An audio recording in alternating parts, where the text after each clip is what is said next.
जय श्री राधे। आज हम सुनेंगे कार्तिक मास के कृष्ण पक्ष की एकादशी रमा एकादशी की कथा। धर्मराज युधिष्ठिर बोले, हे भगवान, अब आप मुझे कार्तिक मास के कृष्ण पक्ष की एकादशी का क्या नाम है तथा इसमें कौन सा फल मिलता है, सो सब विस्तार पूर्वक कहिए। तब भगवान कृष्ण बोले, हे राजेश्वर, कार्तिक मास के कृष्ण पक्ष की एकादशी का नाम रमा है। इसके व्रत से समस्त पाप नष्ट हो जाते हैं। रमा लक्ष्मी जी का भी नाम है। इसकी कथा इस प्रकार है। प्राचीन काल में मुचकुंद नाम का राजा राज्य करता था। उसके इंद्र, कुबेर, वरुण, विभीषण आदि मित्र थे। वह सत्यवादी तथा विष्णु भक्त था। उसका राज्य बिल्कुल अकंटक था। उसके चंद्रभागा नाम की एक सुंदर लड़की उत्पन्न हुई। उसका विवाह राजा चंद्रसेन के पुत्र शोभन के साथ कर दिया गया। एक समय जब वह अपने ससुराल में थी, एक एकादशी पड़ी। वह सोचने लगी कि एकादशी समीप आ गई है, परंतु मेरा पति अत्यंत कमज़ोर है, इसलिए ये व्रत नहीं कर सकते, परंतु मेरे पिता की आज्ञा कठिन है। जब दशमी आई तो राज्य में ढिंढोरा पीटा। उसे सुनकर शोभन अपने पत्नी के पास गया और पूछा, हे प्रिय, तुम मुझे कुछ उपाय बतलाओ, क्योंकि यदि मैं व्रत करूँगा तो अवश्य ही मर जाऊँगा। इस पर चंद्रभागा बोली, हे प्राणनाथ, मेरे पिता के राज्य में एकादशी के दिन कोई भी भोजन नहीं करता है। यहाँ तक कि हाथी, घोड़ा, ऊंट आदि वर्ण, अन्न, जल आदि कुछ ग्रहण नहीं करते हैं।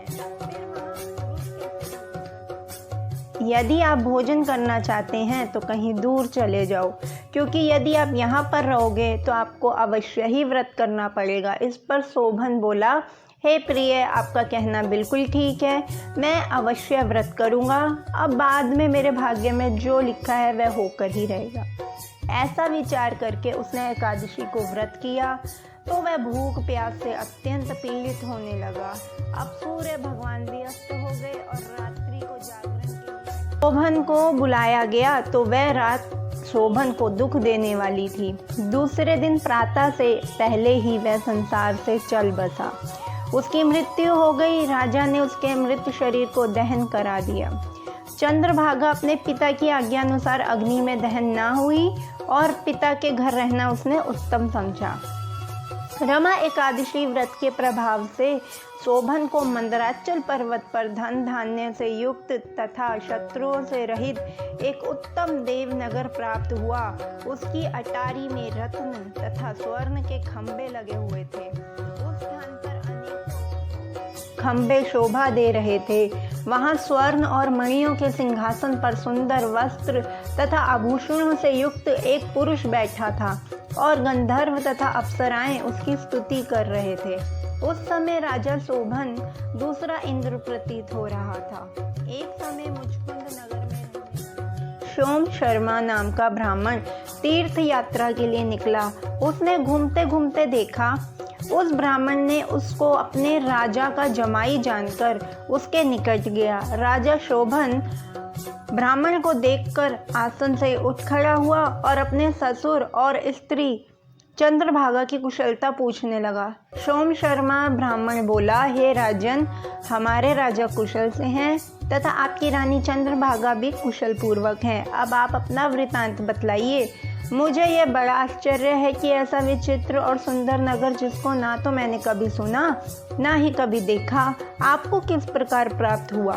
शोभन बोला, हे ब्राह्मण, यह सब कार्तिक मास की रमा एकादशी के व्रत के प्रभाव से प्राप्त हुआ है, परंतु ये अस्थायी है, यानी कि टेम्परेरी है, परमानेंट नहीं है। इस पर ब्राह्मण बोला, हे राजन, ये किस प्रकार हो सकता है, सो आप मुझे समझाइए, मैं आपके कहे अनुसार ही करूँगा। आप इसमें किंचित मात्र भी झूठ ना समझें।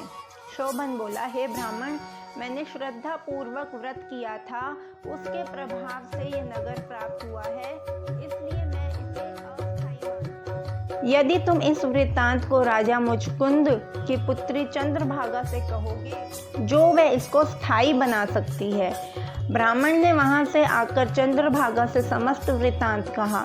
इस पर राजकन्या चंद्रभागा बोली, हे ब्राह्मण, आप क्या ये सब वृतांत प्रत्यक्ष देखकर आए हैं या ये आपका स्वप्न मात्र है? इस पर ब्राह्मण बोला, हे पुत्री, मैंने तेरे पति शोभन को तथा उसके नगर को प्रत्यक्ष देखा है, परंतु वह नगर अस्थिर है। तू कोई ऐसा उपाय कर जिससे कि वह स्थिर हो जाए। इस पर चंद्रभागा बोली, आप मुझे उस नगर में ले चलिए, मैं अपने पति को देखना चाहती हूँ। मैं अपने व्रत के प्रभाव से उस नगर को स्थायी बना लूंगी।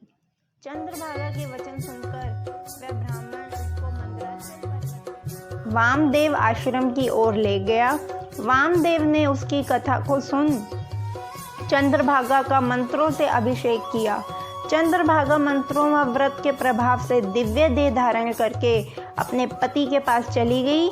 शोभन ने अपनी स्त्री चंद्रभागा को देखकर प्रसन्नता पूर्वक अपने बाएं अंग में बैठाया। चंद्रभागा बोली, हे प्राणनाथ, अब आप मेरे पुण्य को सुनिए। जब मैं अपने पिता के घर 8 साल की थी, तब से ही मैं यथाविधि एकादशी का व्रत करने लगी हूँ।